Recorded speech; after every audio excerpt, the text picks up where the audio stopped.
The wind came first, thin and sharp, carrying the smell of horses, dry hay, and humiliation. Dust Hollow's main street shimmered under a harsh sun that made even the church bell look tired. In front of the mercantile, a small crowd gathered, drawn by the promise of spectacle. They always came for that. Mara Ellison stood barefoot in the dirt, her calico dress stained with travel and sweat. Her brother, Walter, held her arm too tightly, his jaw working against shame that wasn't his to bear.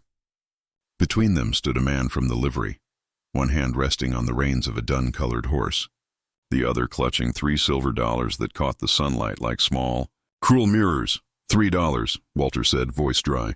And she's yours to keep. A laugh rippled through the onlookers. Someone muttered, cheaper than a mule. Another, if she can cook as mean as she glares, he's a lucky man. Mara didn't move. She didn't blink. The heat burned behind her eyes, but pride was a colder thing, steadier. She stared at the horizon past the roofs and telegraph wires, where the land spread wide and indifferent. That was where she'd look from now on, away from people. Walter shoved the money into his pocket and wouldn't meet her gaze. Ain't no use crying, Mara. You'll eat better than I can feed you. Man's got a roof. He'll take care of you. Her voice came quiet, brittle as dry grass. You didn't sell me to feed me. You sold me to forget me. He flinched, then turned his back and didn't look again.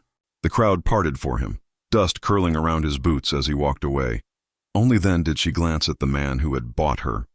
Jonas Ward, tall, broad-shouldered, hat brim pulled low. He wasn't young, but not yet old, weathered in a way the plains weathered a fence post, strong because it had endured. His hands looked like they could crush a man or cradle a wounded bird, and the silence around him was heavy, deliberate. He met her eyes for the briefest moment, gray meeting brown, and something flickered there. Not pity, not triumph. Just acknowledgement, like two travelers pausing on opposite sides of the same ravine. Got a horse tied outside, he said. His voice was calm, deep, a note from under the earth. You ride or walk? Mara's chin lifted a fraction. I'll walk. He gave a single nod, no argument. Turned toward the end of town, his long shadow cutting across the street. The murmurs followed them like flies. The road out of Dust Hollow stretched empty and endless. The wind pressed against Mara's dress, lifting dust that clung to her legs. Jonas walked ahead, leading the horse by the reins. Neither spoke. The only sounds were wind, hoof, and the slow beat of her heart trying to forget what it had just lost. After a mile, her feet began to bleed. She stopped, leaned against a post, but said nothing. Jonas paused a few paces ahead, then untied the canteen from his saddle and set it on the ground beside her. Water, he said simply. She looked at it, but didn't take it. You think kindness buys obedience? He glanced at her just once. No, ma'am, I think thirst does. Her mouth tightened, but she took the canteen anyway. The water was warm, tasting of tin and dust, but it eased the fire in her throat. When she handed it back, his fingers brushed hers, calloused, rough, real. It was the first human touch that hadn't tried to claim her in weeks. They walked on. The sun dipped lower, turning the prairie into a field of copper light. A hawk circled high above, a speck of movement in an ocean of sky. Mara's steps slowed, her body swaying with fatigue, but she refused to ask for rest. At last, as twilight bled over the horizon, Jonas spoke again. My place is just past the ridge. You'll have a bed if you want it. If I don't, he shrugged. Then you'll still have a roof. Rest's your choice. His words hung between them, strange in their gentleness. Choice. What a small foreign thing it felt like now. They reached the cabin after dark. The smell of rain was in the wind, though the sky had yet to break. Jonas lit a kerosene lamp, its glow spilling across the single room, plain, sturdy, clean. A cot against the wall, a table, a stove. No woman's touch, no waste. He placed the lamp on the table and stepped back as if to prove she was safe. There's stew left from supper. Help yourself. Mara's stomach tightened at the smell. Meat, onion, salt. But pride was stronger than hunger. I'll eat when I've earned it. Jonas studied her for a long moment. Ain't a debt to earn, ma'am. Everything's a debt, she replied softly. Even breathing in someone else's house. He looked like he might say something, but didn't. Instead, he took his hat, opened the door, and walked out into the night. Leaving the lamp burning for her, Mara stood alone, the quiet pressing close. The walls creaked under the shifting wind. She moved to the window. Out there in the faint moonlight, Jonas was tending his horse, removing the saddle, brushing the animal with slow, practiced care. Rain began to fall, light as whispers at first, then harder, beating against the roof. He didn't flinch. She watched until the blur of rain swallowed him. Something stirred in her chest, a strange, unwilling respect for the man's silence. When she turned back to the room, her reflection caught in the small window pane. Dirt-streaked cheeks, tired eyes, the faint trembling of her hands. She pressed her palm to the glass, as if steadying herself against her own ghost. $3, she whispered. The words tasted bitter, but they were hers now, and she would make them mean something more. She blew out the lamp and lay on the cot, facing the window where the stormlight flickered like breath. The roof drummed with rain, steady and relentless. Outside, a horse snorted. Somewhere far away, thunder rolled across the plains, long, low, and aching. The wind rose. Dust turned to gold in the dying light of the storm.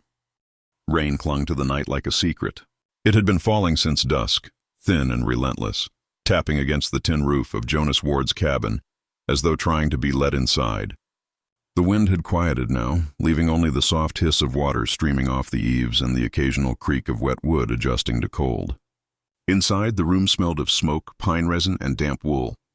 Mara Ellison sat near the stove, her knees drawn close, shawl tight around her shoulders. Steam rose from the kettle Jonas had set near the flame, the scent of coffee and iron mingling in the air. She hadn't spoken in hours. Jonas sat on the opposite side of the small room, mending the strap of a saddle with a blunt needle. His movements were steady, unhurried. Every few moments the fire popped, and both of them looked toward it as if afraid silence might split open. Mara's gaze drifted to the window. Rain streaked the glass, reflecting the flicker of firelight like veins of molten gold. "I don't stay where I'm not wanted," she said finally, her voice low but steady. Jonas didn't look up. "Ain't said you weren't." "You didn't say I was either." He threaded the needle again, pulled the leather taut. "Don't take much saying. Roof's here. Fire's lit, that's welcome enough." Her jaw tightened. "I won't take charity." He stopped stitching then, set the strap aside, and met her eyes for the first time that night. "Then call it a trade." "A trade?" "You patch shirts. You cook if you please. I fix what's broke around here. Fair deal, no one owes a thing." She studied him through the wavering light. His face was quiet, lines etched deep, eyes steady but unreadable. "Not unkind, just unpolished." "I can sew," she said after a pause, "and mend what's worth keeping." "That'll do." They let the silence settle again. Outside, the rain softened to a whisper. Jonas poured 2 tin cups of coffee and set one on the table near her without comment. She hesitated before taking it, her fingers brushing the warm metal. "Don't have sugar," he said. "I don't need it." She sipped slowly, wincing at the bitterness but not complaining. The warmth slid through her chest, loosening something that had been clenched for days. Jonas returned to his chair, leaning back with a small sigh. "Town folks talk plenty," he said after a while. "You don't have to listen to 'em." "I don't." He raised an eyebrow. "Could have fooled me." Mara looked at the fire. "You ever had a town decide what you are before you open your mouth?" He didn't answer right away. "Once or twice. Learned to stop opening it." She almost smiled. "And that worked?" "Mostly. Till tonight."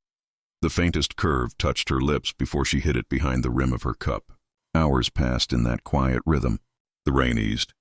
The lamp flame bent and swayed, turning the shadows long and soft across the timber walls. Mara rose once to add a log to the stove. Jonas stood too, but she lifted a hand. "I can manage." He nodded and sat again. When she knelt to place the wood, a strand of hair fell loose across her cheek, catching the glow of the fire. For a moment he watched her, not the way men in town had, but the way one might look at something fragile but alive, a bird that might spook at a sound. "You've been on your own a while," he said quietly. "Long enough to forget how to need anything. Needing ain't weakness. In this world, it's a cost." He didn't argue. Instead, he took a small wooden box from the shelf, opened it, and removed a folded square of cloth. He placed it on the table between them. Inside were 2 biscuits, hard but fresh. "Trade," he said again. She looked at them, then at him. "For what?" "For the company of quiet." This time she did smile. Faint, unguarded. That I can give. They ate in near silence. The rain outside had turned to mist, soft against the windows. The air was warm now, heavy with the smell of wood smoke and bread. Jonas cleared the cups, rinsed them in a basin. Mara gathered her sewing kit, small and worn, from the bundle she'd brought. She began stitching one of his shirts, the fabric rough beneath her fingers. The rhythm of needle and thread filled the room like a heartbeat. Jonas sat nearby, sharpening his knife on a whetstone, the rasping sound low and even. When she pricked her finger, he glanced up. "You all right?" She nodded, pressing the tip to her lips. "Just rusty. Hands remember, given time." Her eyes met his again, steady, calm, unafraid now. "You talk like you've lost things too." "Everything worth keeping leaves a mark," he said simply. Mara's gaze lingered on him, then on the scar that traced the back of his left hand. She didn't ask its story. Some wounds spoke for themselves. Later, when the lamp burned low, Jonas stood and took his coat from the peg. "I'll sleep in the barn. You'll rest better without company." She frowned. "You don't have to—" "Sure I do." He opened the door. The wind slipped in, cool and damp. "Lock it behind me," he said. "Just in case the night brings fools." Her voice softened. "Jonas?" He turned. "Thank you." He tipped his hat slightly. "Ain't charity, remember, trade." She nodded. Then, "Thank you for the trade." He smiled, barely there, but real. "Good night, ma'am." When the door closed, she slid the latch, leaned against it for a moment, listening to the fading sound of his boots in the mud. The fire glowed low, throwing soft orange light across the room. She crossed to the window and saw his silhouette move toward the barn, tall, slow, sure. For the first time in months, she exhaled without shaking. The walls no longer felt like a trap, but like something holding still against the storm. She sat again by the fire, the stitched shirt folded neatly beside her, the empty cups cooling. The lamp flickered once, then steadied. Outside, the rain had stopped. Inside, the quiet remained, gentle, earned, alive. The fire burned low, but the room stayed warm. Morning broke pale and cold over Dust Hollow. The town lay still, the air heavy with the kind of quiet that comes before a storm. Smoke lifted from chimneys in thin, uneasy threads and along the muddy street. People already gathered near the chapel porch, waiting, whispering, hungry for another story that wasn't their own. Mara Ellison heard the murmurs before she saw the faces. She never was his wife. Bought for $3, so they say. She's leaving him finally. She didn't flinch, though every word landed like grit against her skin. In her hands she held a worn satchel, her brother's old one mended more times than it was worth. The sight of it filled her with the same shame she'd thought buried. She had packed it before sunrise, quietly, while Jonas was out splitting wood. It was easier to leave before gratitude turned into something she couldn't control. The cabin door creaked behind her. She didn't turn. Jonas stood in the threshold, sleeves rolled, hair damp with sweat and morning fog. He said nothing at first, only looked at the satchel in her hands. "So it's true," he said, voice low, rough. Mara's throat tightened. "You knew it would come to this. They've been watching, talking. You shouldn't have to bear that." "I don't care what they talk. You should." Her eyes lifted to his then, brown, meeting gray, hurt against calm. "You've worked hard for your name. I won't stain it more than I already have." He stepped forward, boots sinking into the damp earth. "You think I bought you to save face? I think you bought me to save me, and I won't let you pay that debt again." The words trembled between them, fragile and final. The first drops of rain fell, light, hesitant, then harder. The sky darkened, swallowing the distant hills in gray. Jonas didn't move. "Where will you go? Does it matter?" "It does to me." Mara gripped the satchel tighter. "You shouldn't say that." "Why not?" "Because I might believe you." The storm thickened, thunder rolling low across the prairie. She turned away, shoulders rigid. "You should go back inside." "Not unless you tell me to forget you." She froze. The wind whipped her shawl, rain soaking through the fabric. When she spoke, her voice was barely a whisper. "That's not fair." "Neither was $3, he said. Her eyes closed. For a long moment, all that existed was the rain, the soft percussion on wood, the metallic scent of lightning on the wind. She thought of that first day, the dust and laughter, the cruelty of strangers who watched her be traded like livestock. She remembered how Jonas hadn't laughed, hadn't spoken, just walked beside her, silent and steady. She had mistaken that silence for indifference. Now she knew it was reverence. She turned slowly. Jonas stood there drenched, water running down his face and collar, but his gaze didn't waver. "You think shame is heavier than loneliness?" he asked quietly. "I think shame never leaves," she replied. "It sits inside you, waiting." He shook his head. "Then maybe it's time it waited for someone else." Her breath hitched. "You don't understand." "I do," he cut in, gentle but firm. "I know what it is to lose more than pride. To bury someone you thought you'd never live without. I thought that kind of love don't come twice. But then you walked into my yard like a storm, and everything I'd built to keep quiet started shaking again. The rain hit harder. Mud splashed their boots. Somewhere beyond the ridge, lightning split the clouds, and for a second, the world turned silver." Mara stared at him, heart pounding in her chest. "Jonas, I can't be the reason you're hated. Then be the reason I ain't alone." Her hand trembled. "You'd kneel in the mud for me again?" He took one step closer, then another, until they stood a breath apart. "I would," he said, "but I don't need to this time. You already know where I stand." The storm broke open above them, roaring its approval. Jonas reached out, not to claim her, but to steady her, his palm warm against her soaked sleeve. For a heartbeat, she didn't move. Then slowly she let the satchel fall. It hit the ground with a soft final thud. He caught her gaze, quiet and unwavering. "Stay, Mara." Her lips parted, trembling with words that wouldn't come. "I don't deserve—" "You do," he said. "Not because you were sold. Because you chose to stand when no one else would." Rain coursed down her cheeks, blending with tears she didn't bother to hide. The wind rushed between them, carrying away the last of the whispers, the rumors, the years of silence. By the time the storm passed, the world was washed clean. The air smelled of wet earth and cedar.